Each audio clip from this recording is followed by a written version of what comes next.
Assessment for the newborn's chest. Circular appearance because anterior-posterior and lateral diameters are about equal, approximately 20 to 33 centimeters, equals to 12 to 13.2 inches at birth. Chest, circular appearance because anterior, posterior, and lateral diameters are about equal, approximately 30 to 33 centimeters or 12 to 13.2 inches at birth. Diaphragmatic respirations. Chest and abdomen should rise and fall in synchrony, not in seesaw pattern. Bronchial sounds heard on auscultation. Nipples prominent and are often edematous. Milky secretion, which milk is common. Breast tissue present. Clavicle needs to be palpated to assess for fracture. Skin assessment. Pinkish red for light-skinned newborn. Pinkish brown or pinkish yellow for dark-skinned newborn.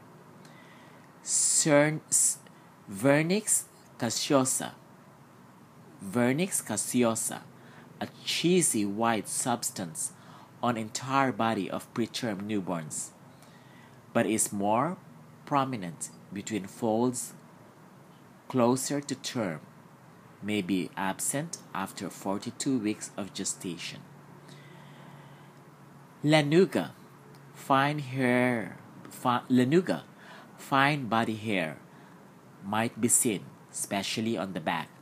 Milia, small white sebaceous glands appear on the forehead, nose, and chin. Dry, peeling skin, increase in post-mature newborns. Dark red color, plethoric, common in premature newborns. Dark red color, plethoric, common in premature newborns. Cyanosis may be noted with hypothermia, infection, and hypoglycemia, and with cardiac, respiratory, or neurological abnormalities. Cyanosis may be noted with hypothermia, infection, and hypoglycemia, and with cardiac, respiratory, or neurological abnormalities. Acrocyanosis, peripheral cyanosis of hands and feet, is normal in the first few hours after birth and may be noted intermittently for the next 7 to 10 days. Assess for ecchymosis and petechia resulting from trauma of birth. Assess skin turgor over the abdomen to determine hydration status. Observe for forceps mark. Harlequin sign. Harlequin sign, a deep pink or red color develops over one side of the newborn's body while the other side remains pale or of normal color. Harlequin sign may indicate shunting of blood that occurs with a cardiac problem or may indicate sepsis. Assess for birthmark. Abdomen assessment. Umbilical cord. Umbilical cord should have 3 vessels, 2 arteries and 1 vein. If fewer than 3 vessels are noted, notify the healthcare provider.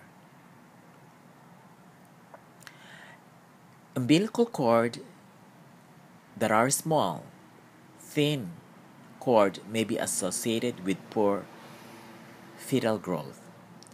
Assess for intact cord and ensure that the cord clamp is secured.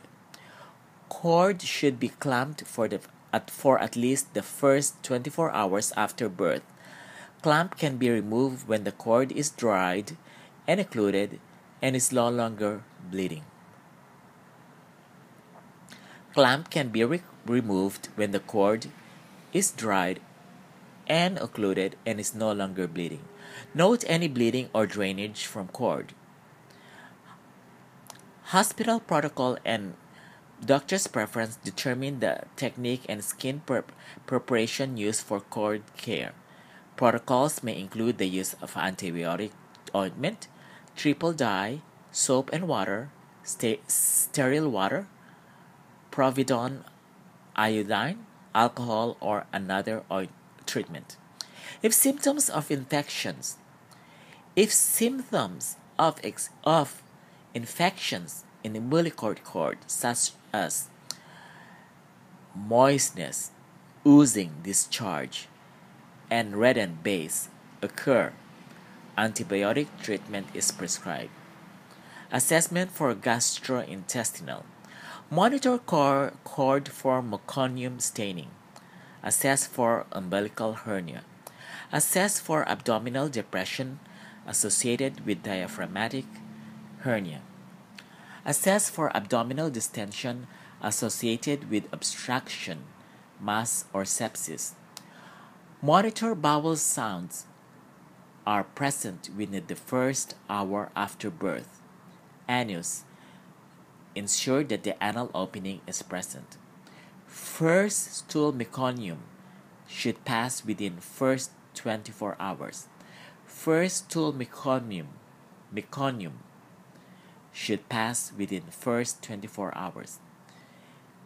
Genitals of the female. Labia may be swollen. Clitoris may be enlarged.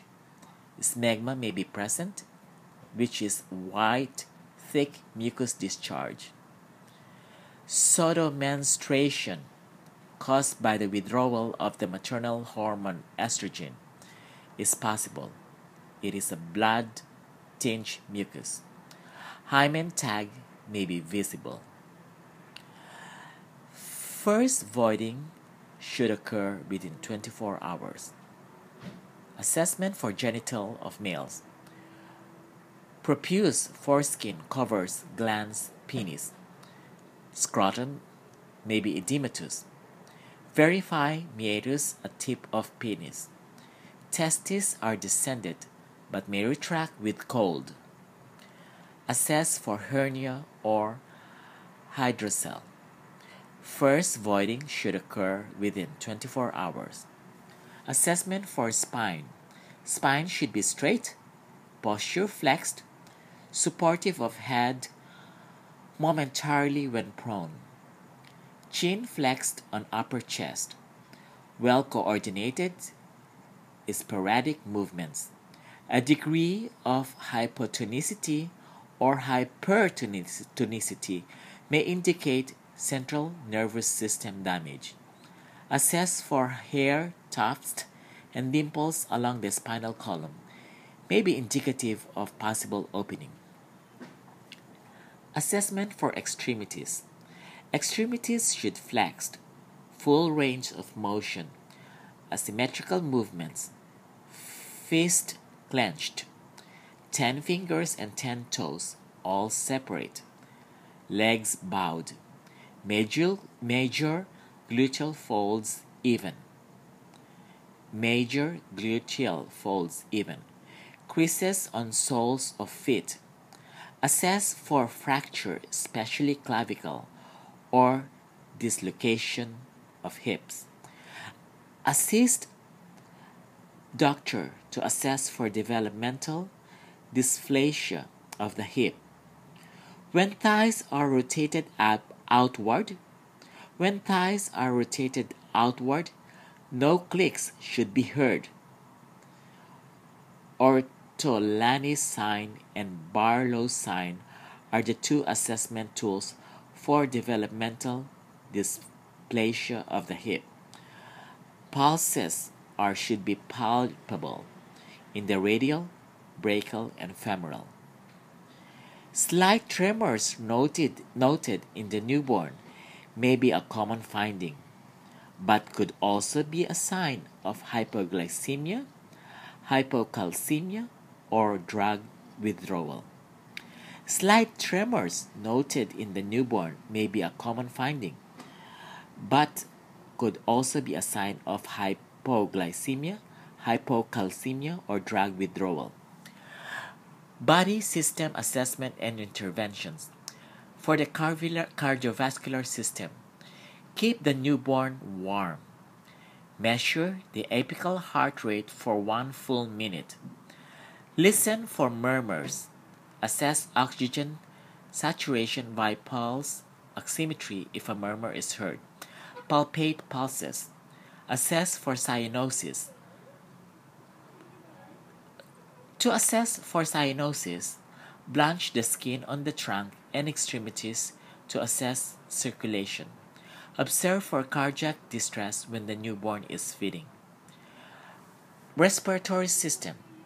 Suction the airway as necessary. Use a bulb syringe for upper airway suctioning, compressed bulb for insertion, and a French catheter for deeper suctioning. Observe for respiratory distress and hypoxemia. Observe for respiratory distress and hypoxemia, such as nasal flaring, increasingly severe retractions, grunting, cyanosis, bradycardia, and periods of apnea lasting longer than 15 seconds. Administer oxygen if necessary and as prescribed. Hepatic system assessment. Normal or physiological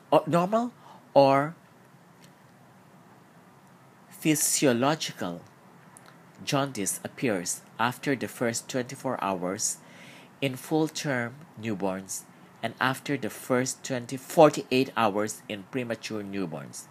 Jaundice occurring before this time are pathological jaundice and may indicate early hemolysis of red blood cells and must be reported to the doctor. Normal or physiological jaundice appears after the first 24 hours in full-term newborns and after the first 48 hours in premature newborns. Jaundice occurring before this time are pathological jaundice may indicate early hemolysis of red blood cells and must be reported to the doctor. Physiological jaundice speaks about the 5th day of life. Indirect bilirubin levels 6 to 7 mg per dl.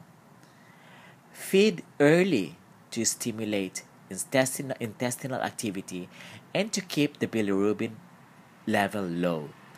Prevent chilling because hypothermia can cause acidosis that interferes with bilirubin conjugation and excretion. Feed early to stimulate intestinal activity and to keep the bilirubin level low. Prevent chilling because hypothermia can cause acidosis that interferes with bilirubin conjugation and excretion. Liver stores the iron passed from the mother for 5 to 6 months. Glycogen storage occurs in the liver. The newborn is at risk of hemorrhagic disorders. Coagulation factors synthesized in the liver depend on vitamin K, which is not synthesized until intestinal bacteria are present. The newborn is at risk of hemorrhagic disorders. Coagulation factors synthesized in the liver depend on vitamin K, which is not synthesized until intestinal bacteria are present.